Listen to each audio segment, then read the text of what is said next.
প্ৰথম কথা হ'ল যে সেই এটা কথাই যে এজনেই ঈশ্বৰ আছে, এই ব্ৰহ্ম উপদেশতো স্বীকাৰ কৰা হৈছে, এক ব্ৰহ্মৰ কথা নহয়নে? আৰু যদি আমি বেদলৈ চাওঁ, বেদতো কোৱা হৈছে যে একম সদবিপ্ৰ বহুধা বদন্তি, যে এক ব্ৰহ্মকে বিপ্ৰসকলে ভিন্ন ৰূপত বৰ্ণনা কৰে, নহয়নে?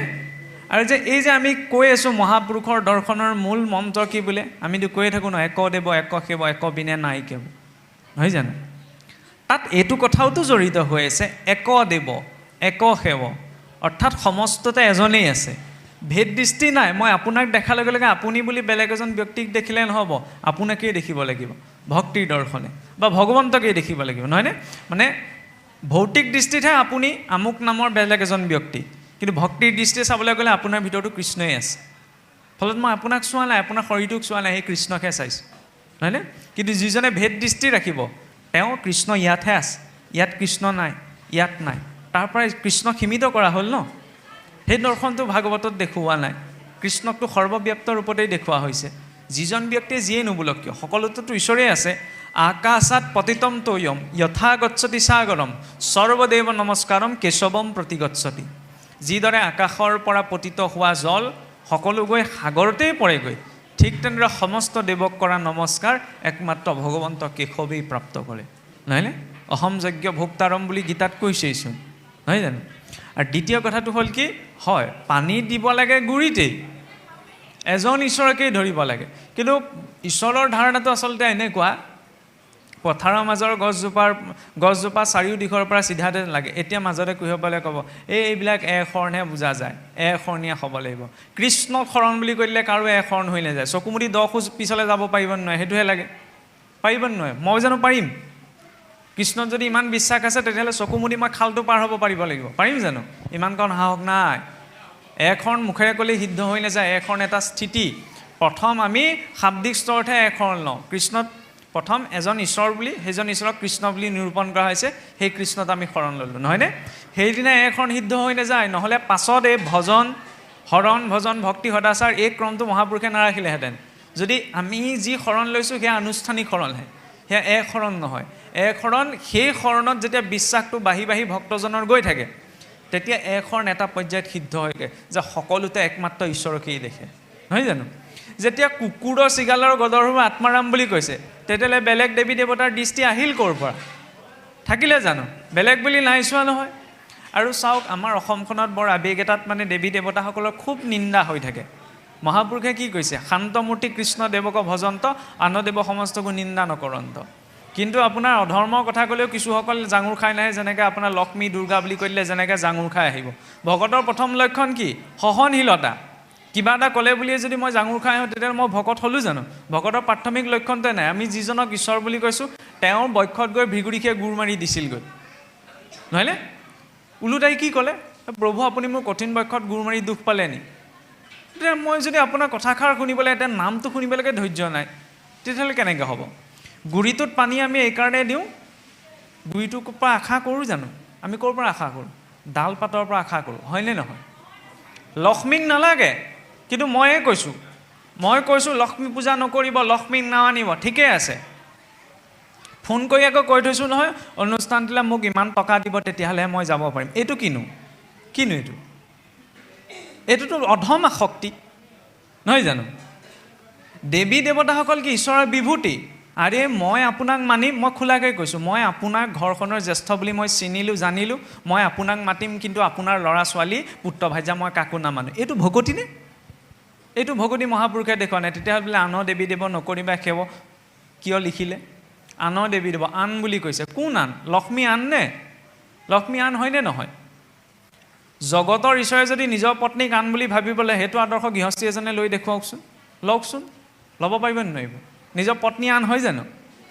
আন বুলি ভাবিবনে নাভাবে? ভাবিবনে নাভাবে বাৰু? নিশ্চয়কৈতো নাভাবে। কিন্তু দৃষ্টিটো কি তাত জড়িত হৈ আছে? লক্ষ্মীক তাক এগৰাকী দেৱীৰ ৰূপত দেখুওৱা হোৱা নাই। মহাপুৰুষে ধ্যান বৰ্ণত কি লিখিছে? চৰণে অনেক ভগৱতী ভাৱে উপাসন্ত লক্ষ্মী জগত মাৱে, তাত মাতৃৰ ভাৱটো জড়িত কৰি দিছে, হয়নে? গতিকে এটা কথা ঠিক, আমি বৈষ্ণৱ মাৰ্গত আমাৰ উপাস্য হৈছে ভগৱান কৃষ্ণ বা বিষ্ণু, নহয়নে? তেওঁৰ ব্যতিৰেকে যদি তেওঁৰ বিভূতি সমস্তক আমি ভজনা কৰিবলৈ গৈছোঁ, তেতিয়াহ'লে আমাৰ ভক্তি ভ্ৰষ্ট হ'ব, সেইটো স্পষ্ট কথা। কাৰণ আমি হীৰ বিক্ৰী কৰিছোঁ কাৰ ওচৰত। কিন্তু তাৰ অৰ্থ এইটো নহয় যে তেওঁ সৃষ্টি কৰা বিভূতিসকলক আমি নিন্দা কৰিম, বাটে পথে দেখিলে সেইসকল আনদেৱ বুলি নিন্দা কৰিম। নহয় নহয়, তেওঁলোকতো পৰম বৈষ্ণৱ, হয়নে নহয়? দেৱী লক্ষ্মীয়ে 24 ঘণ্টা ঈশ্বৰৰ চৰণত ধৰি বহি আছে। আপুনি মই ঈশ্বৰৰ চৰণত ধৰিবলৈ পাহৰিব পাৰোঁ, তেওঁ পাহৰা নাই, নহয়নে? গতিকে ধন সম্পদ আশা কৰি লক্ষ্মীক ভজিব নালাগে বা লক্ষ্মীৰ ওচৰলৈও যাব নালাগে। কিন্তু সেই লক্ষ্মী দেৱীৰ ওচৰত প্ৰাৰ্থনা কৰিবলৈ যে হে মাতৃ, তোমাৰ দৰে যাতে ভক্তি দৃঢ়তা মোৰ জীৱনত পাওঁ, বছ কথা সিমানেই। দুৰ্গাটো পৰম বৈষ্ণৱী, হয়নে? আমি বলি বিধানৰ বিৰোধিতা কৰোঁ, সেইটো খোলা কথা, কাৰণ সেইটো আমাৰ মাৰ্গৰ বিষয় নহয়, নহয় জানো? আৰু সেইটোৰ নিন্দা পূৰ্বৰে পৰা হৈ আহিছে। জীৱ এটা কাটি দেৱ উপাসনা কৰাৰ বিধান আমাৰ মাৰ্গত নাই। কিন্তু আমি দুৰ্গাক নামানো বুলি নকওঁ। দুৰ্গাই মহামায়া, যি মহামায়াৰ কথাচোন 3য় স্কন্ধত আছে। মহামায়াৰ যেতিয়া সৃষ্টি নিৰ্মাণ হৈছে আৰু তেওঁৰ আজ্ঞা পালন কৰিয়ে মহামায়াই গোটেই জগতখন প্ৰকট কৰিছে। তেতিয়াহ'লে মহামায়ায়ো ঈশ্বৰৰ আজ্ঞা পালন কৰিয়ে জগত প্ৰৱৰ্তন কৰি আছে, নহয় জানো? তেতিয়াহ'লে সেই মাতৃক নামানো বুলি কিয় ক'ম? নকওঁ। কিন্তু মই এইটো কথা ক'বলৈ যোৱা নাই যে কোনোবা এজন বৈষ্ণৱ হৈ দুৰ্গা পূজা কৰকগৈ বা ধৰি লওক লক্ষ্মী পূজা কৰকগৈ ইত্যাদি ইত্যাদি বিষয়বিলাক, সেইবিলাকত মই সোমাব বিচৰা নাই। সেইবিলাক সকলোৱে ব্যক্তিগত বিষয়। কিন্তু বৈষ্ণৱ হৈ পেলাই, ঈশ্বৰৰ ভক্ত হৈ পেলাই, গুৰুজনাৰ সেৱক বুলি কৈ পেলাই দেৱী দেৱতাৰ নিন্দা কৰাটো কোনো প্ৰকাৰে প্ৰাসংগিক নহয়। আৰু চাওকচোন, বাহ্যিকত যেনিবা আমি দেৱতাসকল নালাগে, গুৰিটোৱে আমাক লাগে।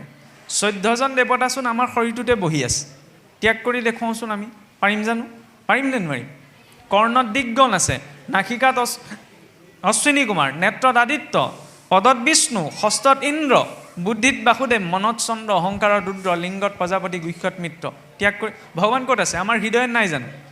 এতিয়া জানো আমি এইটো কওঁ ভগৱান আমাৰ হৃদয়ত আছে যেতিয়া হৃদয়খনহে লাগে, কাণখন নালাগে, কাণখন কাটি পেলাওঁ, নাকটো নালাগে, নাকটো এৰুৱাই পেলাওঁ, মুখখন নালাগে, মুখখন আঁতৰাই পেলাওঁ, ভৰিকেইটা নালাগে, ভৰিকেইটা দলিয়াই পেলাওঁ। ভগৱান হৃদয়তহে আছে, হৃদয়খন হ'লেই হ'ব। গুৰিটো তেতিয়াহে পূৰ্ণ যেতিয়া তাত শিপাও আছে, ডাল পাত ফল মূল সকলো আছে, সেইজোপাহে পূৰ্ণাংগ বৃক্ষ, নহয়নে? খালি গুৰিটোৰ স্থান গুৰিটোতে দিব লাগিব। গুৰিটোৰ জেগাত যদি আজি গৃহখনৰ জ্যেষ্ঠজনৰ স্থানত যদি গৃহখনৰ কনিষ্ঠ এজনক বহাবলৈ যাওঁ, তেতিয়াহ'লে এইটো ভুল হ'ব, নহয় জানো? জ্যেষ্ঠজন সদায় জ্যেষ্ঠই। কেঁচুৱাটোক মাতি থৈ আহিলে ঘৰখনৰ সৰু সদস্যজনক সকামটোলৈ মাতিলে গোটেইকেইজনক মতা নহয়, কিন্তু জ্যেষ্ঠজনক কৈ থৈ আহিলে গোটেই ঘৰখনকে মতা হয়। সেই দৃষ্টিৰে যে এজন ঈশ্বৰক ধৰা, সেইজন ঈশ্বৰক বৈষ্ণৱ মাৰ্গত কৃষ্ণ বা বিষ্ণু বুলি দেখুৱাইছে ভজনা কৰা। কিন্তু তেওঁক ভজনা কৰিবলৈ যাওঁতে তেওঁৰ বিভূতিসমূহক নিন্দা কৰিম, নামানো বুলি ক'ম, এইটো বেয়া কথা। কাৰণ বিভূতি সমষ্টৰ ভিতৰত চাওকচোন, ভগৱান কৃষ্ণইতো গীতাত কৈছে যে পিতৃগণৰ ভিতৰত মই অৰ্যমা, পৰ্বতসকলৰ ভিতৰত মই হিমালয়, নহয় জানো? ৰুদ্ৰসকলৰ ভিতৰত মই অখিনক, নহয় জানো? তেতিয়াহ'লে নিন্দা কৰিব কাৰ? ঈশ্বৰ নাই ক'ত? ঈশ্বৰটোতো সৰ্বত্ৰতে আছে। খালি ক'ৰবাত যদি ঈশ্বৰৰ বিভূতিসকলক দেখা পায় বাটে পদূলিয়ে, তেতিয়া মাত্ৰ এইটো ভাৱনা যে ঈশ্বৰ কৃষ্ণৰেই অংশ। মই ক'ৰবালৈ যাওঁতে আপোনাক চিনি পাওঁ যেনিবা, আপোনাৰ ল'ৰাটোক বা ছোৱালীজনীক লগ পালোঁ, এই আমুকৰ ছোৱালীয়ে নামতাকে গুচি যাম জানো? নহয়, নাযাওঁ। তেওঁৰো ভাল বেয়া সুধিম, লগতে দেউতাকৰ ভাল বেয়াও সুধিম, হয়নে নহয়? সহজভাৱে চলেই হ'ল। গতিকে ক'ৰবাত বোলে দেৱী দেৱতাৰ মঠ মন্দিৰ আছে, যাবলৈ বুলি কোৱা নাই, ভাৱ ৰাখিলে তেওঁলোক কাৰ অংশ? সেই এজন ঈশ্বৰৰে অংশ, সেইটো ৰূপত ভাৱ থাকিলেই হ'ল। খালি তাকে দেখি বোলে কৃষ্ণক বৰকৈ ভজি লাভ নাই, বোলে দেৱী দেৱতা ভজিলেহে বেছি ফল পোৱা যায়, এইটো হ'লে ভুল ধাৰণা হ'ব, নহয় জানো? কাৰণ ভগৱান কৃষ্ণই প্ৰত্যক্ষ কৃপা নকৰে, কিন্তু কাৰণ তেওঁ ৰৈছেও ত্ৰিভংগ ভংগীমাত, বেকাকৈ। অকণ কাৰবাৰবিলাক বেকা, বোলে দেৱী দেৱতাসকলক ভজনা কৰিলে বোলে সহজে ফল দিয়ে, সেইটো ভাৱনা থাকিলে তেতিয়াহ'লে ভক্তি কৰি লাভ নাই, নহয় জানো? জীৱনত যিখিনি পাব লাগে সেইখিনি ঈশ্বৰে আমাক দিবই, বেলেগকৈ কোৱাৰ প্ৰয়োজনীয়তা নাই। কিন্তু ভক্তিৰ নামত আৰু ভাগৱততো যদি আমি চাওঁ, কি 3য় স্কন্ধত সেই মহামায়াৰ প্ৰসংগ, লক্ষ্মীৰ প্ৰসংগ, সেইসকলটো ঈশ্বৰৰ একান্ত অনুচৰ হয়। তাকটোতো মহাপুৰুষেও গ্ৰহণ নকৰাকৈ থকা নাই। আন কোনসকল? যিসকল আমাৰ শাস্ত্ৰৰ বাহিৰত আছে। হিন্দু শাস্ত্ৰই যিসকলৰ বিষয়ে বৰ্ণনা কৰা নাই, সেইসকল হৈছে আন। যিখিনি আমাৰ নিজৰ শাস্ত্ৰত আছে, সেইসকল আন কেনেকৈ হ'ব? আন বুলি নকৈ পেলাই মই এইটো গইনা দিবলৈ যোৱা নাই যে কোনোবা বৈষ্ণৱ হৈ পেলাই তেওঁলোকৰ ভজন মাৰ্গত গুচি যাওক, নহয়। নিজৰ ইষ্ট নিৰূপণ, ইষ্ট দেৱতা আমাৰ বাবে ভগৱান বিষ্ণু বা কৃষ্ণহে। কিন্তু বাৰে বাৰে এই কথাটো ৰিপিট কৰা হৈছে যে তেওঁক ভজনা কৰিবলৈ যাওঁতে যাতে তেওঁৰ বিভূতিসকলক নিন্দা কৰিম, এইটো নহয়। কাৰণ চাওকচোন, সংসাৰ ধৰ্ম কৰিবলৈ যাওঁতে বোলে আনত আশ্ৰয় কৰা হৈছে, কিছুৱে এইটোকে কয়নে বোলে আনত আশ্ৰয় কিয় কৰিব লাগিছে, এক কৃষ্ণত আশ্ৰয় কৰা হ'ল যেতিয়া। কি অদৰকাৰী কথা কৈ থাকোঁ বাৰু আমি। কৃষ্ণক আশ্ৰয় কৰোঁ বুলি ক'লে যদি বিয়া পতা মানুহজনক যদি কওঁ আপুনি কৃষ্ণক আশ্ৰয় কৰিলেচোন বিয়া পাতিবলৈ কি দৰকাৰ, কওঁ জানো? যিটো বস্তু য'ত পৰি গৈছে, মই আজি কাপোৰযোৰ কেলৈ পিন্ধিছোঁ, মই এইটো ক'ম নি যে কৃষ্ণত আশ্ৰয় কৰিলোঁ যেতিয়া মোৰ কাপোৰ কানি দৰকাৰ নাই, ক'ম নি? নকওঁ নহয়। যিটো বস্তুৰ যিখিনিত প্ৰসংগ আছে, নহয়নে? শক্তি, লক্ষ্মী, লক্ষ্মী মানে কি? ধন ঐশ্বৰ্য। যথা তৰুমূল্য। এতিয়া এই প্ৰসংগটো ক'ত আহিছিল? মণিকাঞ্চন সংযোগত, নহয়নে? যেতিয়া আপোনাৰ মাধৱদেৱ পুৰুষটো পোনপ্ৰথমতে শাক্তমাৰ্গী আছিল, যেতিয়া তেওঁ মানি লোৱা নাছিল, মহাপুৰুষে শেষত ভাগৱতৰ তৰুমূল শ্লোকটো গাই শুনাইছিল যে যথা তৰুমূল্য নিশেষণ তৃপ্যন্তি তৎস্কন্ধ ভুজোপশাখা প্ৰাণোপহাৰ্য যথেন্দ্ৰিয় জ্ঞানম তথে বচনম মৎসুতেভ্য। অৰ্থাৎ যিদৰে বৃক্ষৰ গুৰিত পানী দিলে ডাল পাত সকলোৱে প্ৰাপ্ত কৰে, মুখেৰে অন্নমুঠি খালে সকলো ইন্দ্ৰিয় তৃপ্ত হয়। আঙুলিকেইটাই ক'ব নোৱাৰে নহয় আজি মুখক ভাতকেইটা নিদিওঁ, নিজেই খাই থৈ দিওঁ, নহয় জানো? মুখেৰে খালে সকলোৱে প্ৰাপ্ত কৰে। ঠিক তেনেদৰে ভগৱান বিষ্ণু বা কৃষ্ণৰ ভজনতে সকলোৰে ভজন সিদ্ধ হয়, বেলেগকৈ ভজনা কৰিব নালাগে। ক'ব বিচৰা হৈছে সেইটো, হয়নে? কিন্তু তাত যদি নিন্দাভাৱটো যুক্ত হৈছে না কৃষ্ণ বুলি ভজনা কৰিছোঁ কিন্তু তেওঁ দেৱী দেৱতাসকল বিভূতিসকলক বাদ দিছোঁ, এইটো নহয়। সন্মান সকলোৰে প্ৰতি, খালি লক্ষ্যটো স্পষ্ট কৰি ৰাখিব লাগে যাতে সেই সকলোতে যাতে এক ব্ৰহ্ম বা এক ঈশ্বৰী আছে সেই বুলি ভাবিয়েই যাতে আমি উপাসনাটো চলাইছোঁ বা উপাসনা কৰিছোঁ। বাৰু যাই হওক, অকণমান পাঠ আগবঢ়াওক। কৃষ্ণ কৃষ্ণ। হয় হয়, কওক কওক।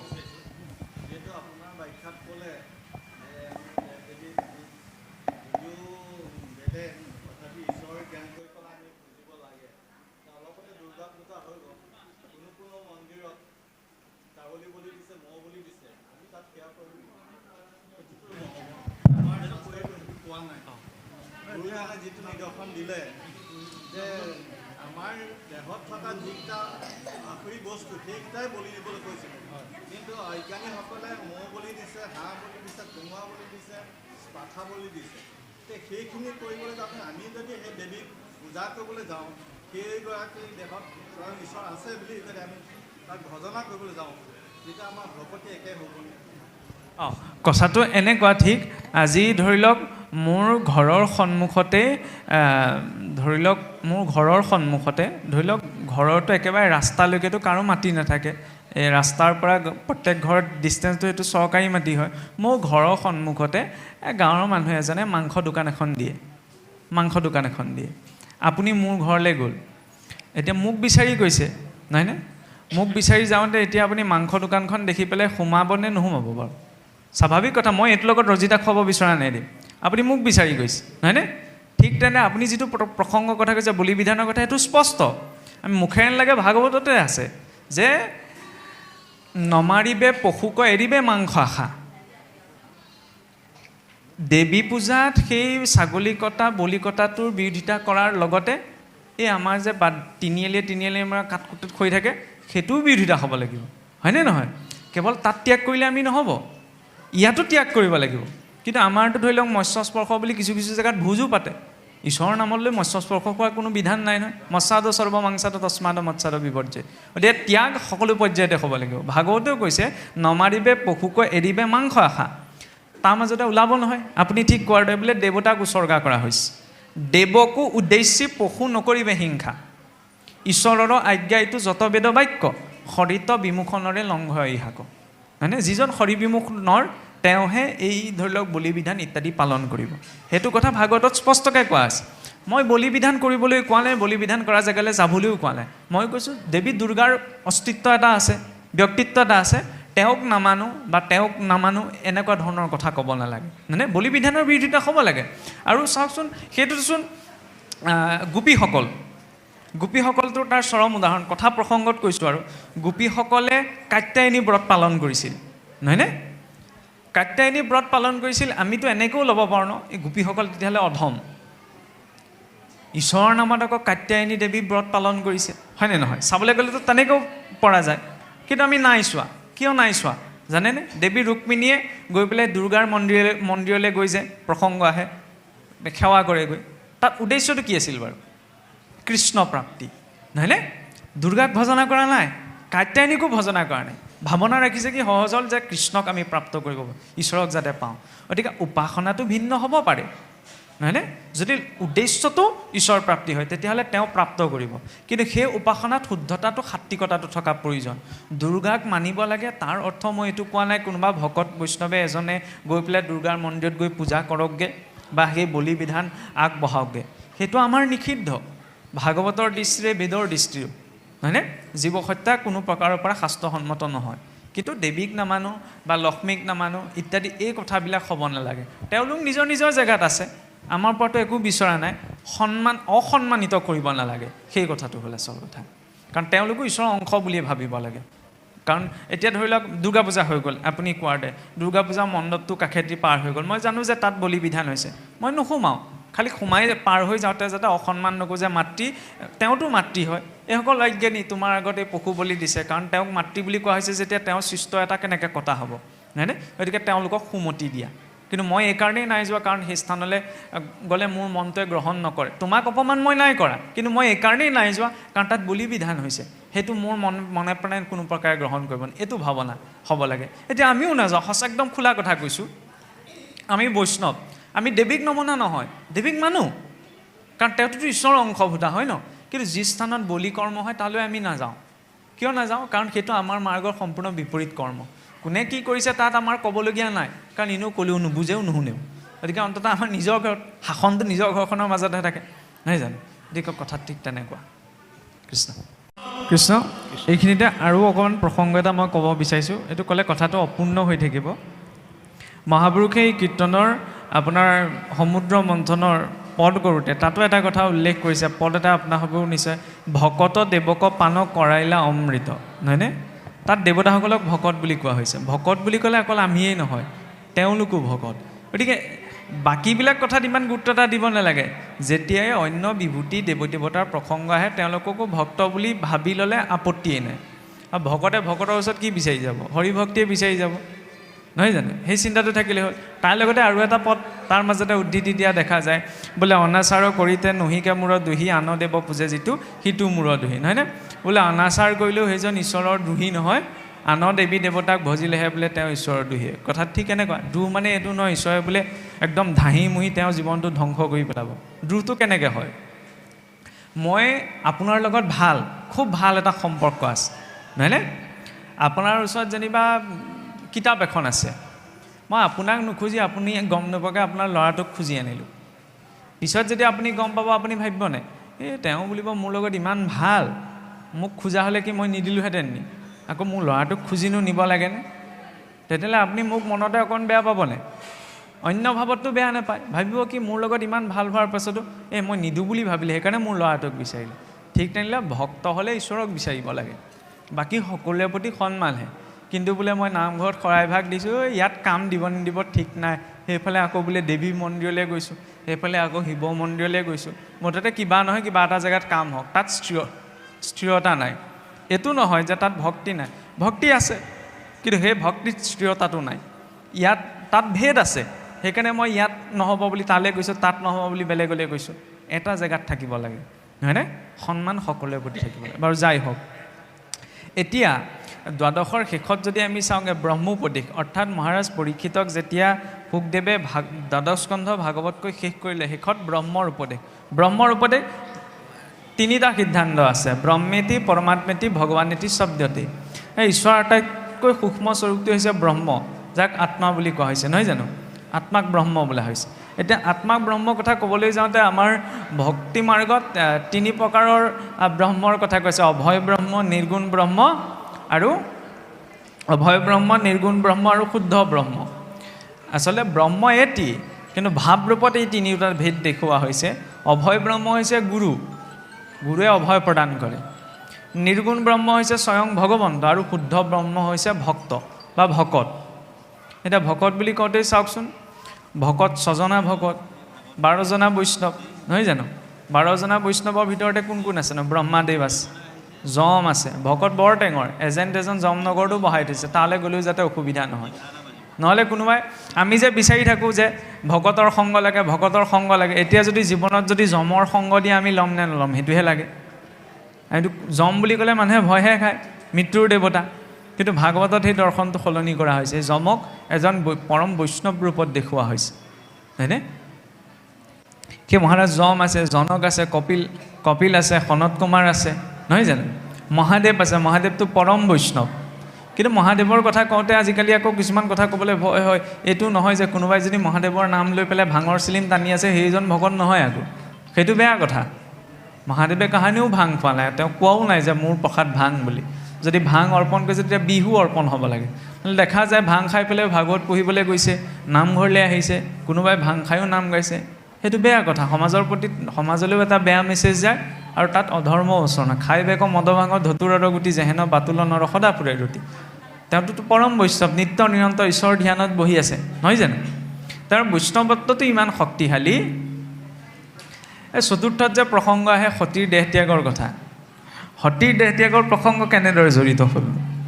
ত্ৰেতা যুগত যেতিয়া ভগৱন্তই ৰাম ৰূপত অৱতাৰ গ্ৰহণ কৰিছিল, সেইখিনি সময়ত যেতিয়া সীতা দেৱীক ৰাৱণে শৰণ কৰি লৈ গ'ল, লৈ যোৱাৰ পাছত দণ্ডুকাৰণত যেতিয়া ভগৱান ৰামচন্দ্ৰই সীতাৰ সম্ভেদ বিচাৰি নাপাই পেলাই কান্দি কান্দি বহি আছিল, তেতিয়া মানে সেই কৈলাশত থকা সতী দেৱীৰ মনত শংকা এটা উপজিলে, ৰাম কেনেকৈ ভগৱান হ'ব? নিজৰ পত্নীক কোনে শৰণ কৰি নিলে তাকেই গম পোৱা নাই, আৰু এগৰাকী নাৰীৰ বাবে চিন্তা কৰি যিজন পুৰুষে কান্দিছে, তেওঁ কেনেকৈ ঈশ্বৰ হ'ব পাৰিব? তেতিয়া মহাদেৱে ক'লে বোলে, দেৱী তুমি ঈশ্বৰৰ লীলাত শংকা প্ৰকাশ নকৰিবা, ঈশ্বৰৰ এয়া মনুষ্য লীলা। গতিকে যিজনক মই ধ্যানত বহি ধাৰণা কৰোঁ সেইজনেই এই ভগৱান ৰাম হয়। সতীয়ে সেইখিনি সময়ত হ'ব বুলি মনতে ক'লে, মুখেৰে ক'লে, কিন্তু মনেৰে মানি নল'লে, সংশয় এটা থাকি গ'ল। সেইকাৰণে মানুহে উৎসুকতাত কোনো কাম কৰিব নালাগে। দেৱী সতীৰ উৎসুকতাটো থাকি গ'ল। মহাদেৱে কোৱাৰ পাছতো যেতিয়া বকৰূপী ধৰ্মই মহাৰাজ যুধিষ্ঠিৰক সুধিছিল যে পথ কি, মহাজেন য়েন গতঃ স্বপন্থ, মহাজনসকলে যি পথ অনুসৰণ কৰে সেয়াই হৈছে বোলে ধৰ্মৰ পথ, নহয়নে? কৃষ্ণৰ নামটো সেইকাৰণে পালোঁ যেতিয়া আহি ঋষি গৰ্গই নামকৰণ কৰিলেহি। সেইকাৰণে এতিয়া অকণমান ইনডাইৰেক্টলি কিবা এটা কৈছোঁ আৰু, কৃষ্ণক যিদৰে মানিছোঁ এই কৃষ্ণ নামটো দিয়া ঋষি গৰ্গকো মানি লোৱাটো প্ৰয়োজন। কিন্তু ঋষিসকলৰ পৰম্পৰাক আমি নামানো, কৃষ্ণক মানিম, এইটো কোনো প্ৰকাৰে হ'বই নোৱাৰে। যাই হওক, এতিয়া কি হ'ল, সেই শংকাটো থকাৰ বাবে সতীদেৱীয়ে ভাবিলে যে মই ক'লে বুলিয়ে মানি নলওঁ, নুশুনিলে। স্বয়ং মহাদেৱে যেতিয়া কৈছে সতীদেৱে মানি ল'ব লাগিছিল, কিন্তু সেইখিনি সময়ত তেওঁ মানি নল'লে। মনৰ উৎসুকতাত কি কৰিলে, মই যে ৰামৰ পৰীক্ষা কৰি চাম, যদি মোৰ পৰীক্ষাত উত্তীৰ্ণ হয় তেতিয়াহে মই ভগৱান ৰামক এজন সাধাৰণ মনুষ্য নহয় বুলি মানি ল'ম। কি কৰিলে, সীতাৰ ৰূপটো গ্ৰহণ কৰি দেৱী সতী ভগৱান ৰামৰ সন্মুখলৈ গ'ল। এতিয়া সন্মুখলৈ যোৱাৰ লগে লগে ভগৱান ৰামে একেবাৰে তাৰ দৃষ্টিতে ধৰিব পাৰিলে যে এয়া সীতা নহয়, দেৱী সতীহে।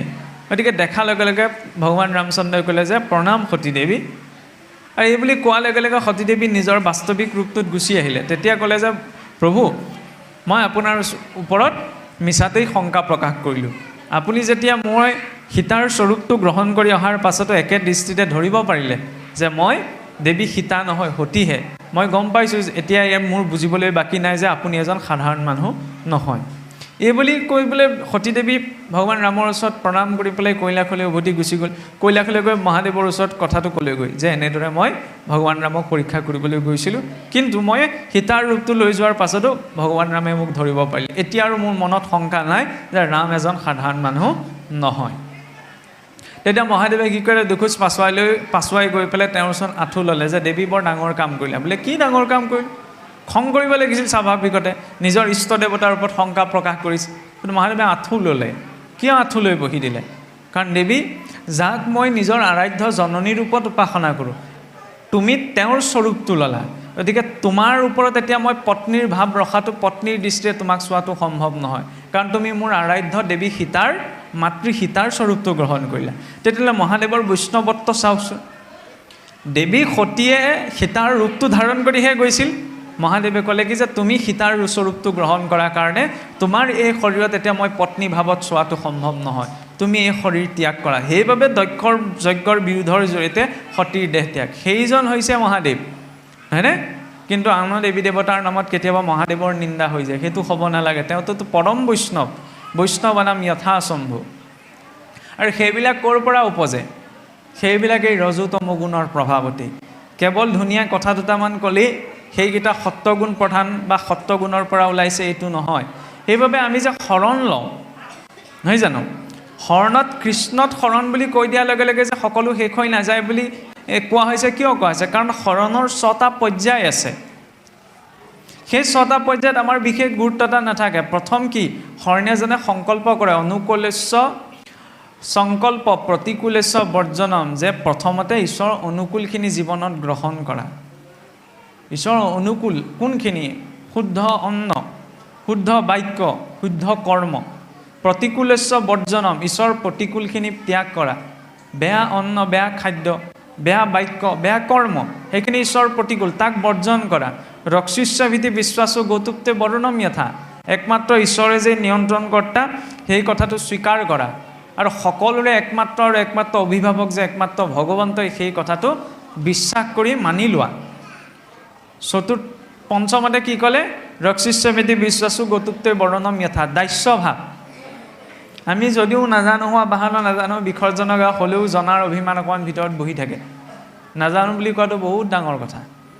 হনুমন্ত যেতিয়া সীতা দেৱীৰ সন্মুখলৈ গৈছিল, পৰিচয় নিজৰ ৰামৰ কিংকৰ বুলি কৈছিল। আমি যদি নিজৰ নামৰ আগত শ্ৰীটোৰ ঠাইত যদি চাকৰটো লগালোহেঁতেন, আমাৰ অভিমান বহুত নাইকিয়া হৈ গ'লহেঁতেন। বেলেগকৈ নল'ব। চাকৰি শব্দটোৰ মৰ্যাদা এই হস্যইকাৰডালেহে ৰাখি থৈছে, বাকী চাবলৈ গ'লে সকলো চাকৰ। বেয়া অভাৱত কোৱা নাই, কাৰণ মহাপুৰুষেই লিখি গৈছে, ব্ৰহ্মাহৰ পুৰন্দৰ যা কেৰি চাকৰ। ব্ৰহ্মাহৰ পুৰন্দৰ বোলে যাৰ চাকৰ। চাকৰ মানে কি? সেৱক। সকলোতো সেৱামূলক কৰ্মতেই আছে ন। সামাজিক অনুষ্ঠানটোৰ সৈতে জড়িত ব্যক্তিজন সেই সামাজিক অনুষ্ঠানটোৰ, শিক্ষকজন শিক্ষানুষ্ঠানটোৰ, ব্যৱসায়ীজন ব্যৱসায়ীটোৰ, নামঘৰীয়াজন নামঘৰ ভাগৰ। সেব্য তত্ত্ব সংসাৰত এটাই আছে, সেয়া হৈছে একমাত্ৰ ঈশ্বৰ, বাকী সকলো সেৱক। সেই সেৱকত্বটো স্বীকাৰ হয় শৰণৰ এই পঞ্চমটি সংকল্পত। ষষ্ঠতে দাস্য আত্মসমৰ্পণ, নিজকে চাৰিওফালৰ পৰা ঈশ্বৰৰ ওচৰত সমৰ্পণ কৰি দিয়াটো। কিন্তু সেইটোৱেতো আমাৰ সম্ভৱ নহয়, কাৰণ আমি মুখেৰেহে কওঁ কৃষ্ণত শৰণ বুলি। নাম মই লৈ আছোঁ, লৈ থাকোঁতে আকৌ মনটো ইপাৰলৈ গৈ থাকে, ইফালে গৈ থাকে, আমুকক মাতোঁ তামুকক মাতোঁ, ইত্যাদি ইত্যাদি কেতিয়াবা হৈ যায় নহয়, দেখিছেনে? কিন্তু মইতো নাম লৈ আছোঁ, মইতো ঈশ্বৰৰ কথা কৈ আছোঁ, মোৰ মনটোতো যাব নালাগিছিল। সেইকাৰণে চাবচোন, মহাপুৰুষে বৰ ক্ৰিটিকেলি শব্দ 3টা ব্যৱহাৰ কৰিছে, কায় মনো বাক্যে। যে ভক্তি কৰিবলৈ হ'লে, ভগৱানৰ নাম ল'বলৈ হ'লে কেৱল শৰীৰটো ইয়াত থাকিলেই নহ'ব। মোৰ শৰীৰটো ইয়াত আছে, মুখেৰে শৰীৰ কথা ক'বলৈ চেষ্টা কৰিছোঁ, কিন্তু মনটো যদি বেলেগত আছে তেতিয়াহ'লে লাভ নাই। কাৰণ মন এব মনুষ্যানন বন্ধনাত কাৰণ মোক্ষয়ো। মুক্তি শৰীৰটোও নাপায়, মুক্তি বাক্যও নাপায়, মুক্তি আত্মায়ো নাপায়। মানুহ মৰিলে আমি ভুলকৈ লিখোঁ যে তেওঁ বিদেশী আত্মাৰ সদগতি কামনা কৰিবলৈ ঈশ্বৰৰ ওচৰত প্ৰাৰ্থনা জনালে। সেইটো শাস্ত্ৰৰ বিৰুদ্ধ বাক্য। কেনেকৈ বিৰুদ্ধ বাক্য? গীতাৰ সাংখ্য যুগত আমাক কি পৰিচয় দিলে? আত্মাটোতো নিৰ্গুণ, আত্মাক কোনো গুণ দুখে স্পৰ্শ কৰিব নোৱাৰে। না জুইয়ে জ্বলাব পাৰে, না পানীয়ে তিয়াব পাৰে, না বায়ুৱে শুকুৱাব পাৰে। আত্মা যেতিয়া কোনো গুণ দুখে যেতিয়া আত্মাক স্পৰ্শই কৰিব নোৱাৰে, তেতিয়াহ'লে এইখন কি লিখি আছোঁ? আত্মাৰ সদগতি কামনা কৰিলে। আত্মাৰ সদগতি কামনা কৰাৰ প্ৰয়োজনীয়তা আছে জানো? নাই। আত্মা স্বভাৱতেই মুক্ত। কাৰ মুক্তিৰ কথা কোৱা হৈছে? সেইটোৱে আমাৰ অস্পষ্ট, মনটোৰ। যিটো কথা তৃতীয়টো আই দেৱহূতে ভগৱান কপিলৰ সন্মুখত সুধিছিল যে কিমানি হয় মনুষ্যানাম বন্ধনাত কাৰণ মোক্ষয়ো, বন্ধমটো বিষয়াসক্তম মুক্তম নিৰ্বিষয়ম মনঃ। যে বন্ধন কিহে সৃষ্টি কৰে? বোলে মায়া মোহত থাকিলেই জীৱৰ বন্ধন সৃষ্টি হয়। মায়ামোহ কিনো? মায়ামোহ বুলি ক'লে আমি পোনপ্ৰথমতেই বুজোঁ কাম, ক্ৰোধ, লোভ, মোহ, মদ, মাচৰ্য, ঈৰ্ষা, অসূয়া ইত্যাদি বেয়া গুণবিলাকৰ কথা, নহয়নে? কিন্তু এই গুণবিলাকৰ প্ৰয়োজনীয়তাও আছে। কাম, ক্ৰোধ, লোভ, মোহক ঘোষাটো মহাপুৰুষে নৰকৰ 3খনি দুৱাৰ বুলি কৈছে। এৰিব কিন্তু কোনেও নোৱাৰে। আমি কোনেও এই 3টাক এৰিব পৰা নাই আৰু এৰিব নোৱাৰোগৈও। কিন্তু সংযম কৰিব পৰা যায়, নিয়ন্ত্ৰণ কৰিব পৰা যায়, নহয়নে? আমি মানুহবিলাক ইমান বুদ্ধিয়ক চাওকচোন। এই মহটোক আপোনাৰ নাকি লগাই দিয়ে নে নিদিয়ে? মহকটো নাকি লগাই দিওঁ আমি। আজিকালি মহ পালন কমি গ'ল। গৰুজনীক আপোনাৰ এইখন মুখুৰা লগাই দিয়ে মৰণা মৰতে আগতে, দেখিছে নহয়? পাইছে আপোনালোকে। আৰু ঘোঁৰাটোকো আপোনাৰ লেকাম লগায়, ছাগলীজনীও লোকৰ বাৰীত সোমাই বুলি আপোনাৰ ডিঙিতে আপোনাৰ কিবা এডাল মাৰি এডাল আঁৰি দিয়ে, নহয়নে? ছাগলীজনী লোকৰ বাৰীত সোমাব বুলি ডিঙিত মাৰি আঁৰিলোঁ, গৰুজনীৰ মুখুৰা লগালোঁ, আপোনাৰ ঘোঁৰাৰো লেকাম লগালোঁ, কিন্তু নিজৰ জীৱনত সংযম নাই। আচল কথাটো হৈছে কাম, ক্ৰোধ, লোভ, মোহ এইবিলাক জন্ম হওঁতেই আৰু কামৰ শক্তিটো ইমান প্ৰবল, তাক আপোনাৰ দেখুৱাইছে কিদৰে? বোলে ত্ৰৈলোক্য জয় মোৰ আছে পঞ্চবান, যাহাৰ ভয়ত ত্ৰিভুৱন কম্পমান, শংকৰ ব্ৰহ্মাক যিনি আছু বাহুবলে, কোনে মোক যিনি বেক ইটোৰ বিতলে। বোলে এইবিলাক কৈ থকা কথা একেবিলাকে, মই এটাও নতুন কথা কোৱা নাই। কিন্তু চাবচোন টিভিটোত মেৰিগল্ড বিস্কুটটো সকলোৱে চিনি পায়, হয়নে নহয়? কিন্তু টিভিটোত এডভাৰটাইজ দিতে চাবচোন, এই মেৰিগল্ড বিস্কুটৰ এডভাৰটাইজ আজিও দি আছে বা সদায় দি থাকে। এসপ্তাহ দিন এডভাৰটাইজটো দিয়া বন্ধ কৰি দিয়কচোন, মানুহে মেৰিগল্ড বিস্কুট চিনি নোপোৱা হৈ থাকিব। কালি ভাত মুঠি কিহে খালে সেইটোৱে মনত নাথাকে, নহয়নে? সেইকাৰণে ৰিপিটেশ্যনটো প্ৰয়োজন, বাৰে বাৰে একেখিনি কথাকে মুঠি থাকিলেহে ওলাব। কামৰ শক্তিটো ইমান বোলে ত্ৰৈলোক্য অজয় মোৰ আছে পঞ্চবান, নিজৰ পৰিচয়টো নিজেই দিছে। বোলে মোৰ গোটেই ত্ৰিভুৱন জয় কৰিব পৰা 5 প্ৰকাৰৰ বান আছে, বোলে 5 প্ৰকাৰৰ শক্তি আছে, জম্ভন, বিজিম্ভন, স্তম্ভন, সন্মোহন, নহয়নে? কামৰ 5 প্ৰকাৰ আছে নহয়। মনুষ্যৰ লেখাটো গণনা কৰাই নাই। বোলে শংকৰ ব্ৰহ্মাক যিনি আছু বাহুবলে, হৰমোহনত, নহয়নে? আকৌ দেৱী সৰস্বতীৰ প্ৰসংগত ব্ৰহ্মাদেৱৰ, বোলে শংকৰ ব্ৰহ্মাক যিনি আছু বাহুবলে, কামে নিজে কৈছে, কোনে মোক যিনি মেক ইটো ৰবি দলে। আকৌ যি কামে বোলে স্বয়ং সেই শংকৰ ব্ৰহ্মাক জয় কৰি থৈছে, এই আকৌ সৌৰমণ্ডলৰ ভিতৰত মোক জয় কৰিব পৰা এনেকুৱা কোন কোটা আছে? তেতিয়াহ'লে আমি মানুহে নোৱাৰোঁ। কামে নিজৰ পৰিচয় দিছে। ক্ৰোধটোতো তাতোতকৈও ভয়ংকৰ। কামে বোলে পৰ্যায় সাপেক্ষেহে ক্ৰিয়া কৰে, নহয়নে? ক্ৰোধটো যদি মূৰৰ ওপৰত উঠিবলৈ হয়, বোলে মুহুৰ শৰৰ ঘাৱে হৃদয় বিদাৰে, কৈতবা লুকাইবে লোক দেখি অন্ধকাৰে। ক্ৰোধে যেতিয়া কাৰোবাক ঘা কৰে, গোটেই ঘা কৰি পেলাই কি কৰে? হৃদয় বিদীৰ্ণ কৰে। সেইকাৰণে নিজে কৰে মুহুৰ শৰৰ ঘাৱে হৃদয় বিদাৰে। খং যদি মূৰৰ ওপৰত উঠিবলৈ হয়, তেতিয়া সন্মুখত পিতৃ আছেনে, মাতৃ আছেনে, পুত্ৰ আছেনে, ভাৰ্যা আছেনে, এইবিলাক চাবলৈ আৰু ধৈৰ্য নাথাকে, হয়নে? ক্ৰোধ ইমান শক্তিশালী। কিন্তু কাম, ক্ৰোধ এই দুটাতকৈও ভয়ংকৰ হৈছে কি? লোভটো।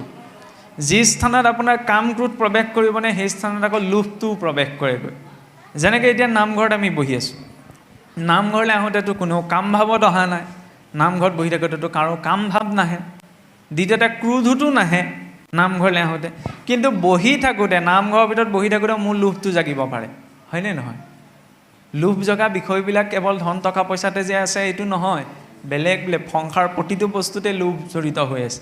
সেইকাৰণে লোভে নিজেই কৈছে, বোলে ব্ৰহ্মাণ্ড ভিতৰে দেখিও তুমি আই, লোভিয়াত পৰে মনুষ্যৰ মন্দনাই,